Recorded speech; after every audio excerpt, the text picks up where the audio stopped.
தாவேகாவின் 3ஆம் கட்ட மாவட்ட செயலாளர்கள் பட்டியலை அக்கட்சியின் தலைவர் விஜய் இன்று வெளியிடுகிறார். 2026 சட்டமன்ற தேர்தலை இலக்காக கொண்டு விஜயின் தமிழக வெற்றிக் கழகம் அரசியல் பணிகளை தீவிரமாக செய்து வருகிறது. அதன்படி தனது கட்சியை வலுப்படுத்தவும் கட்சி பணிகளை விரைவுபடுத்துவதையும் நோக்கமாக கொண்டு 234 சட்டமன்ற தொகுதிகளை 120 கட்சி மாவட்டங்களாக அக்கட்சி பிரித்துள்ளது. ஒவ்வொரு மாவட்டத்திலும் ஒரு மாவட்ட செயலாளர், ஒரு இணைச் செயலாளர், ஒரு பொருளாளர், 2 துணைச் செயலாளர்கள் மற்றும் 10 செயற்குழு உறுப்பினர்கள் அடங்கிய நிர்வாகிகள் குழு அமைக்கப்படுவதாக தெரிவிக்கப்பட்டுள்ளது. முன்னதாக கடந்த 24ஆம் தேதி கோவை, சேலம், ஈரோடு உள்ளிட்ட 19 கட்சி மாவட்டங்களுக்கான பட்டியலை வெளியிட்டது.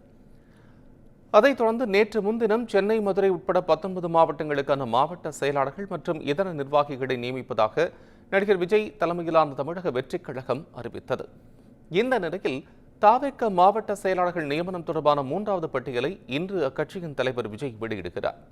ஏற்கனவே 2 கட்டங்களாக 38 மாவட்ட செயலாளர்கள் நியமிக்கப்பட்டுள்ளனர் என்பது குறிப்பிடத்தக்கது.